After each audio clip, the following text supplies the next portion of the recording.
नमो अर्हन्ताणम् नमो सिद्धाणं नमो आयरीयाणम् नमो अज्जायाणम् नमो लोये सव्यसाहुणम् मङ्गलं भगवान् वीरो मङ्गलं गौतमो गणी मङ्गलं कुन्दकुन्दाद्यो जैनधर्मोऽस्तु मङ्गलम् सर्वमङ्गलमाङ्गल्यं सर्वकल्याणकारकं प्रदानं सर्वधर्माणां जैनं जयतु शासनं जैनं जयतु शासनम् इन्दसद्वन्द्याणम् यौवनहृद मधुर विशदवकाणम् अन्तातीत गुणाणम् नमो जिणाणं जिद भवाणम् सजानंद चैतन्य प्रकाशाय महीयसे नमो अनेकांत विश्रांत महिम्ने परमात्मने दुर्निवारणयानीक विरोध ध्वंसनौषधि त्यात्कार जीविता जिया जैनी सिद्धांत पद्धति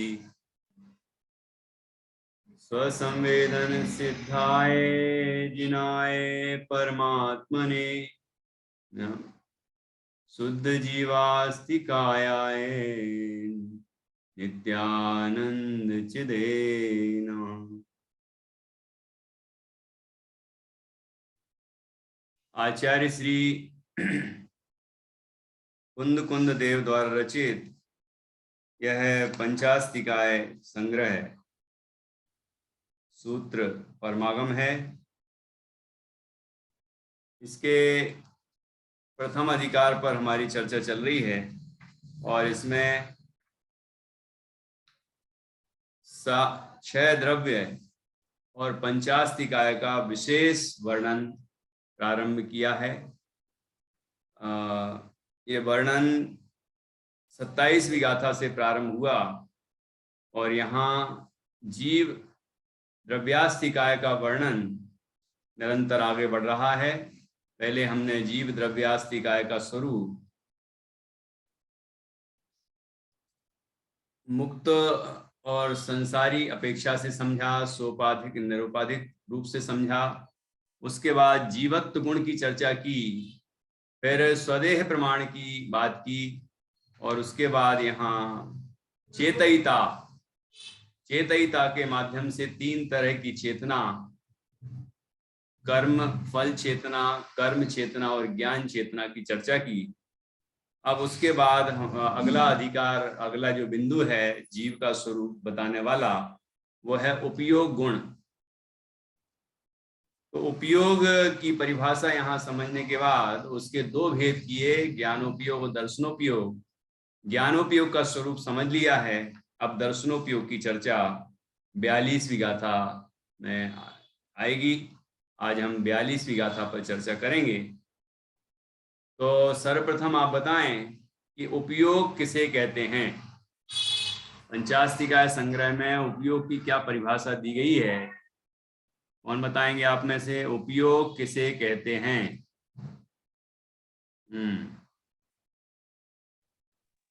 चैतन्य का जो अनुविधायी होता है उसे, हाँ मम्मी बता रही है, चैतन्य का अनुविधायी परिणाम जो होता है वह उपयोग होता है। बहुत अच्छा, चैतन्य अनुविधायी परिणाम को उपयोग कहते हैं। ठीक है, बहुत अच्छा। चैतन्य अनुविधायी, अनुविधायी से क्या तात्पर्य है? अनुसरण करने वाला। बहुत अच्छा, अनुसरण करने वाला। अनुसरण करने वाला परिणाम है तो चैतन्य जैसा है वैसा ही उसका परिणाम होगा कि अलग तरह का होगा? वैसे ही होगा। वैसे ही होगा। तो जो राग द्वेष और कसाएं और तरह तरह के विकार हो रहे हैं वो चैतन्य का अनुसरण करने वाले परिणाम हैं या कोई और हैं?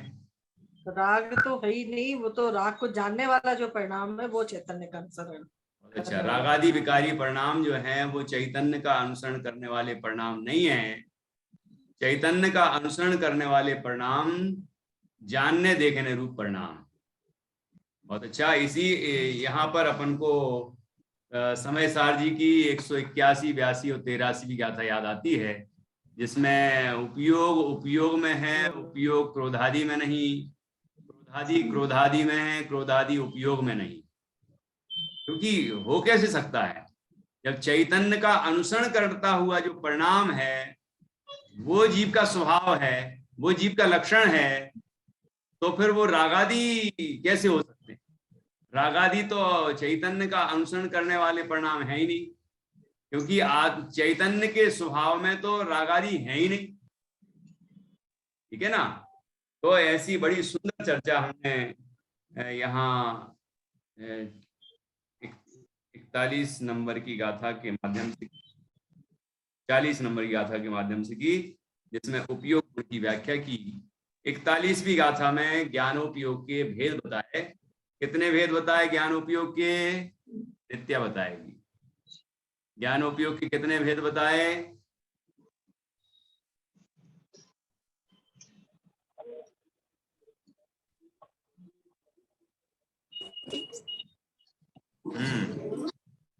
भैया जी फर्स्ट वाला बता दो। प्राणम अठव्यपम। प्राणम अठव्यपम मदिसत ओहि अणाणि नाणाणि मणपज्जय की तो अब ये बताओ कि इसमें ज्ञानोपयोग के कितने भेद बताए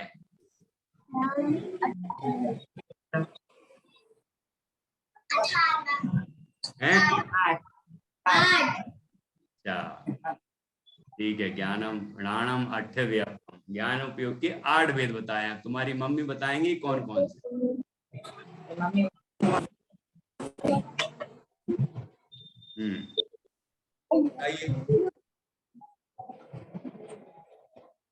हाँ, हौसला बढ़ा रही है। हाँ मम्मी बताओ बताओ। हमको नहीं याद भैया जी। हे भगवान, क्या हो गया? आपके सुर साहब सुन रहे हैं? दादाजी नहीं सुन रहे बच्चों के? ज्ञान के तो 8 भेद पता होना चाहिए ना आपको। द्रव्य संग्रह भी आप पढ़ते थे। मैत्री कहाँ है? मैत्री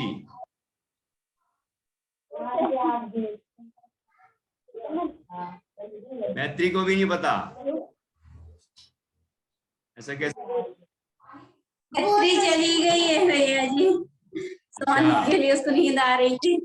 ठीक है ठीक है, चलो। तो अब अभी यहाँ बताएंगे, दक्षा जी बता रही हैं, तो आप सब सुनना ध्यान से और फिर पूछूंगा बाद में। हाँ जी, दक्षा जी बताइए ज्ञानोपयोग के 8 भेद कौन कौन से हैं? मुंडी हिल रही वहां भी। दक्षा जी अनम्यूट नहीं हो रहा है, इसलिए सिर हिला रही होंगी। संगीता जी कहाँ है? संगीता जी देखो, नित्या को याद आ गया, जान्या को भी याद। मति ज्ञान, सुप्त ज्ञान, अवधि ज्ञान, मनप्रय ज्ञान, केवल ज्ञान,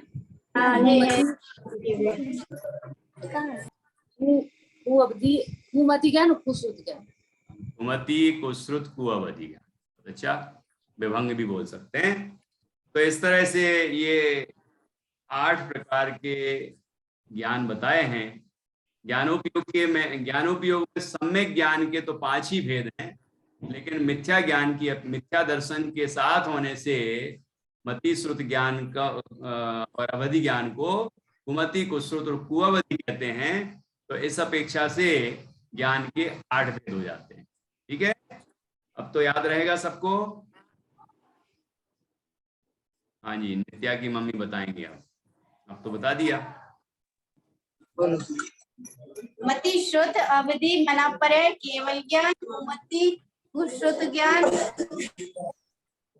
कुअवधि ज्ञान। बहुत अच्छा। कुअवधि को और क्या बोलते हैं?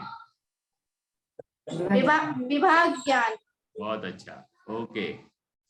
तो इस तरह से 8 प्रकार का उपयोग जिसकी हमने चर्चा की, साथ में ये बात भी कर ली कि वैसे तो 5 प्रकार का ही ज्ञानोपयोग होता है, मति ज्ञान, श्रुत ज्ञान, अवधि ज्ञान, मनःप्रय ज्ञान, केवल ज्ञान। जैसे कि तत्वार्थ सूत्र में सम्यक मति श्रुतावधि मनःप्रय केवलानि ज्ञानम कहा, ठीक है। उसके बाद आखिरी में कहा कि ये विपरीत भी होते हैं,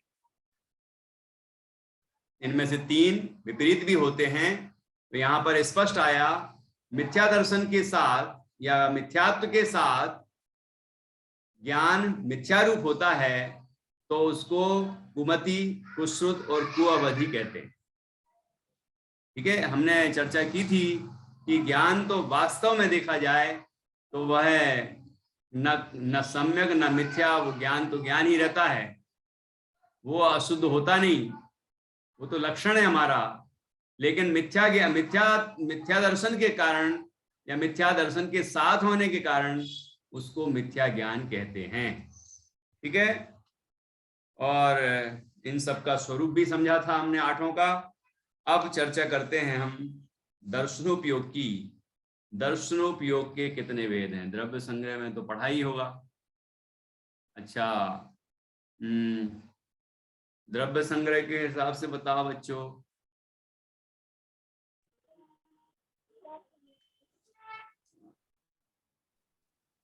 द्रव्य संग्रह दर्शनोपयोग की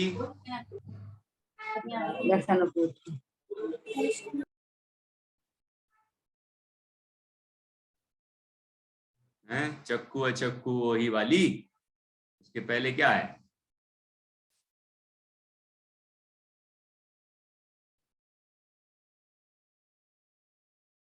किसी को याद आ रही है? हाँ, दीदी को याद आ रही है। वो मति शुद्ध हो ही अणान नानानी, बस ये वाली थी क्या? चक्को चक्को प्राणम अट्ठवे अपम, वो तो अलग है। नहीं, मधि शुद्धि ओ ही अणान नानानी।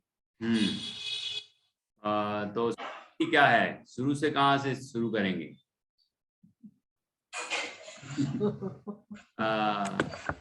देखो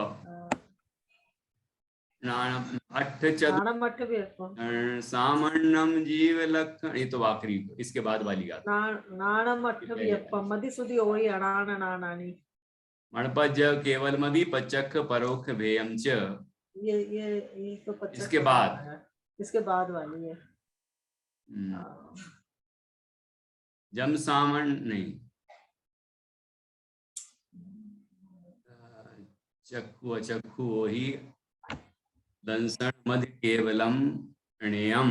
ये नीचे की पंक्ति है, ऊपर की पंक्ति याद नहीं आ रही। आ रही है? नहीं, चलिए ठीक है, अभी देखेंगे फिर। तो यहाँ पर दर्शनोपयोग के भेदों की चर्चा की गई है और अपन 42वीं गाथा पढ़े।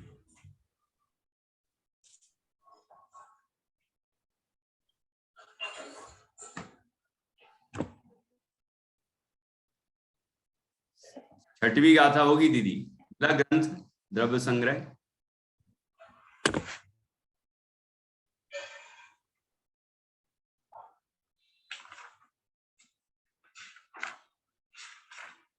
अट्ठ चतुर्णान दंसन ये क्या?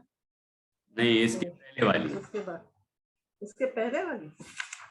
हाँ, तो राणा मठ भी अपम ही है क्या? उसके पहले होगी, चौथी गाथा शायद।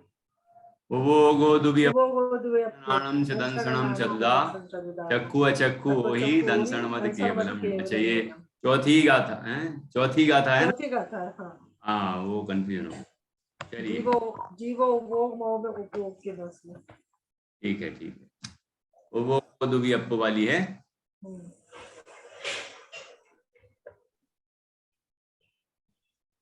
चलिए, तो अब यहाँ पर अपन आगे बढ़ रहे हैं। ये 42 नंबर की गाथा है जिसमें दर्शनोपयोग बताए गए हैं। पढ़ते हैं।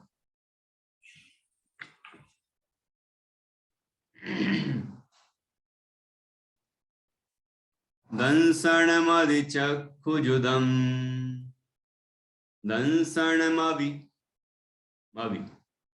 दंसनमविचक्षुजुदम् अचक्षुजुदमविय ओहिणा सह्यम् अचक्षुजुदमविय ओहिणा सह्यम् अनिधन मणंत विषयम् अनिधन मणंत विषयम् केवलियं चाविपर्णतम्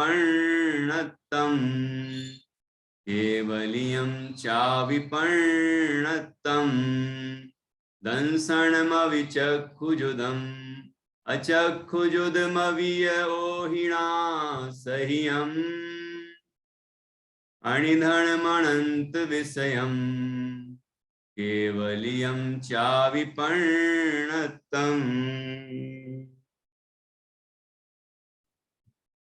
दंसनमविचक्षुजुदम्, दंसनम अवि अपि अपि दर्शन भी, चक्षुजुदम चक्षु से युक्त चक्षु दर्शन, अचक्षुजुदम अवि और अचक्षु से युक्त होने पर भी, या ओहिणा सह्यम और ओहिणा सह्यम, ओहि मतलब अवधि, अवधि से सहित, अवधि दर्शन से सहित। तो चक्षु दर्शन, अचक्षु दर्शन, अवधि दर्शन, अनिधन मणंत विषयम, अनिधन अनिधन अनिधन अनिधन इकट्ठा पढ़ेंगे तो क्या समझ में आ रहा है? अनिधन, अनिधन जैसे कहते हैं अनादि निधन, तो अनिधन मतलब जिसका नाश नहीं होता, जिसका अंत नहीं होता, अनिधन।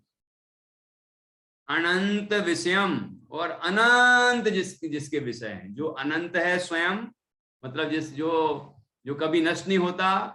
सादी अनंत है, केवल ज्ञान जब हो जाता है तो फिर वो सादी अनंत काल रहता है। और अनंत विषयम, अनंत पदार्थों को अपना विषय बनाता है, विश्व के समस्त पदार्थ उसके विषय होते हैं। ऐसे केवलियम चाविपर्णतम, केवलियम चाविपर्णतम, कि ऐसे केवल, ये एक और हो गया, ये इसको क्या बोलते हैं, जो अनिधन है और अनंत जिसके विषय हैं, ऐसा जो केवल ज्ञान, केवल दर्शन है ना, वह भी पर्णतम कहा गया है। देखो अपी अपी लगा के बहुत सारी जगह यह भी कहा गया, यह भी कहा गया, यह भी कहा गया, तो 4 कहे गए।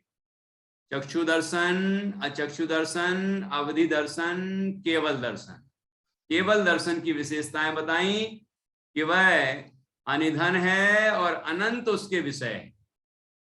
तो केवल ज्ञान भी अनिधन है और अनंत उसके विषय हैं, और केवल दर्शन के भी वही विषय हैं। तो अंतर क्या है दोनों में, कौन बताएगा?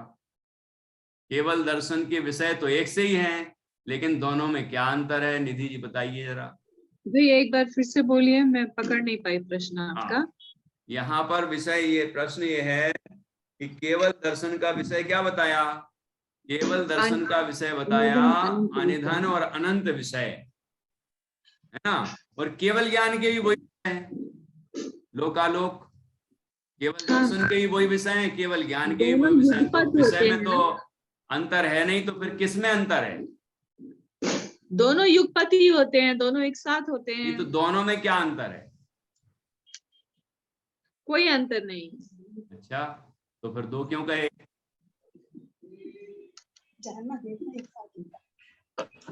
एक साकार है, एक निराकार है।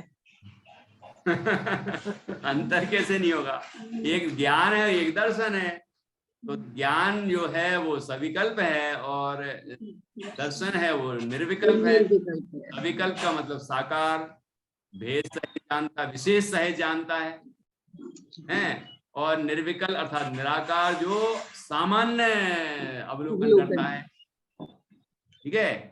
एक विशेष प्रतिभास करता है लोकालोक का ज्ञान, और दूसरा लोकालोक का ही सामान्य प्रतिभास करता है। तो दर्शन, केवल दर्शन मात्र का अवलोकन करता है लोकालोक के अनंत विषयों के, और ज्ञान उन्हीं अनंत विषयों का उसी समय विशेष प्रतिभास करता है, विशेष जानता है उनको, ठीक है। चलिए, बहुत अच्छा। इस तरह से हमने गाथा पढ़ी। अब अन्वयार्थ पढ़ते हैं। देखिए, अन्वयार्थ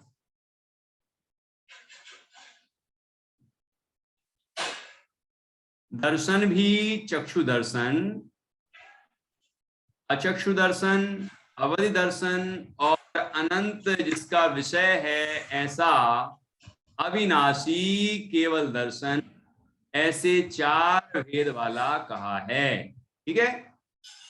अब देखिए, ठीक है, यह दर्शनोपयोग के भेदों के नाम और स्वरूप का कथन है। मैं इस गाथा में दर्शनोपयोग के भेदों का और उनके स्वरूप का कथन है, ठीक है। ये चल रही है। चारों के नाम चक्षु दर्शन, अचक्षु दर्शन, अवधि दर्शन और केवल दर्शन, इस प्रकार दर्शनोपयोग के भेद के नाम का कथन है। अब उसके स्वरूप का कथन किया जाता है। देखिए क्या है ये विषय को अपन अच्छे से समझेंगे।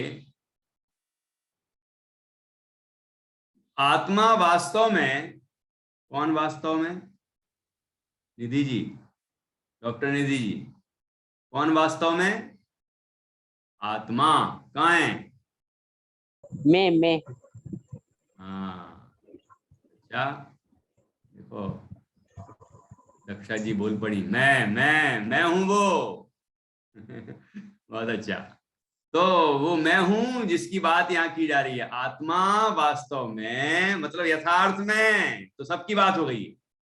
आत्मा वास्तव में अनंत सर्व आत्म प्रदेशों में व्यापक, सर्व आत्म प्रदेशों में व्यापक विशुद्ध दर्शन सामान्य स्वरूप है। यहाँ दर्शन का प्रकरण है, इसीलिए दर्शन अकेले की बात की है कि दर्शन सामान्य स्वरूप है, विशुद्ध दर्शन सामान्य स्वरूप है जीव का, कि पूरे असंख्यात प्रदेशों में वह दर्शन गुण व्याप्त है। ये तो प्रत्येक जीव के अंदर व्याप्त है, ठीक है। सब जीवों का ये गुण है, ठीक। वह आत्मा वास्तव में अनादि दर्शनावरण कर्म से आच्छादित प्रदेशों वाला वर्तता हुआ, अब क्या हो रहा है कि अनादिकाल से ही ये भी वास्तव में लिखा है, वहां भी वास्तव में लिखा था। वो निश्चय नय का वास्तविक है, वास्तव है, ये व्यवहार नय का वास्तव है। दोनों वास्तव में ही तो हैं, कोई झूठा थोड़ी है। नए झूठे नहीं होते, मिथ्या नहीं होते, क्योंकि वो सापेक्ष होते हैं, तो मिथ्या नहीं होता। वो भी वास्तविक बात है, लेकिन उस नए की दृष्टि से वास्तविक है, दूसरे नए की दृष्टि से नहीं। व्यवहार नय की बात निश्चय नय की दृष्टि से वास्तविक नहीं है ना। लेकिन ऐसा नहीं कह सकते कि व्यवहार निश्चय नय की बात व्यवहार नय की दृष्टि से वास्तविक नहीं है, ऐसा नहीं है। क्योंकि निषेध और निषेधक संबंध में निषेधक निश्चय ही होता है, निषेध व्यवहार होता है। तो इसलिए इस तरफ से नहीं कह सकते, उस तरफ से ही कहना पड़ेगा, क्योंकि वो प्रयोजन का विषय है और वो वास्तविक विषय है। मतलब उसमें कोई भी लाग लपेट नहीं है, कोई भी तरह से इसमें उपचार नहीं किया है। वो ऐसा निश्चय नय का वास्तविक ऐसा होता है। तो निश्चय नय में तो कहा था कि वह जो वस्तु है, आत्मा है, वो दर्शन गुण से व्याप्त है, ठीक है। पूरे आत्मा के प्रदेशों में वह दर्शन गुण व्याप्त है, फैला हुआ है, समाया हुआ है, एक ही अस्तित्व है उसका। और वह वास्तव में अनादि दर्शनावरण कर्म से आच्छादित प्रदेशों वाला वर्तता हुआ। तब से अनादिकाल से ही यह जीव दर्शनावरण कर्म के साथ संयोग वाला है, और दर्शनावरण कर्म के कारण से ये आत्मा के प्रदेश, वो जो जिसमें दर्शन गुण प्रकट होता है, वो प्रदेश आच्छादित हैं, ढके हुए हैं, तो दर्शन गुण व्यक्त नहीं हो पाता। तो आप कहोगे कि तो व्यक्त तो होता है, ये ढके हुए, जितना ढका हुआ है उतना व्यक्त नहीं हो पाता, उतना आवरण कहलाता है, और जितना ढका हुआ नहीं है उतना क्षयोपशम कहलाता है।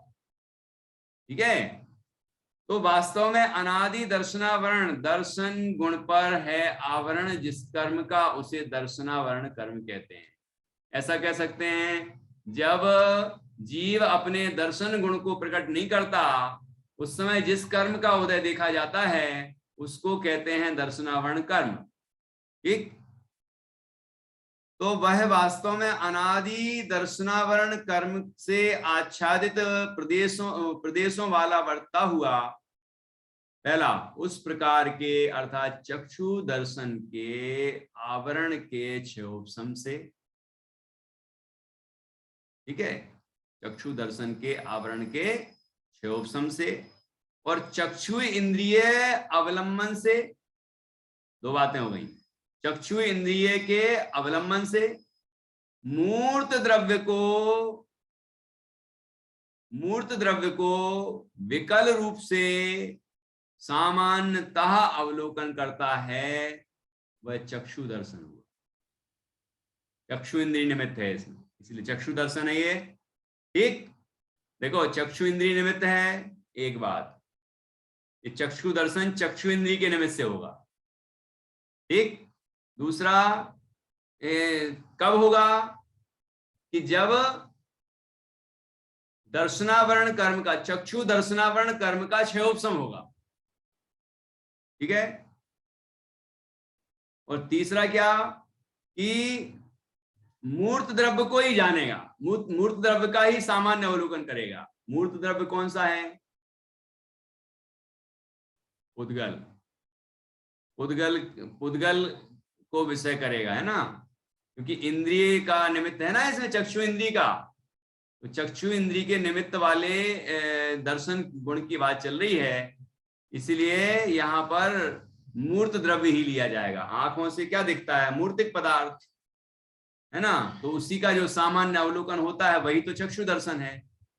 तो और विकल रूप से अर्थात एक देश रूप से आंशिक, थोड़ा सा, जितना उघाड़ है, जितना कर्म का क्षयोपशम है, जितना वो ज्ञान दर्शन प्रकट है, उतना ही मात्र उन पदार्थों को देखता है, मतलब उसका सामान्य अवलोकन करता है, सामान्यतः अवबोधन करता है, अर्थात सत्ता मात्र का अवलोकन करता है।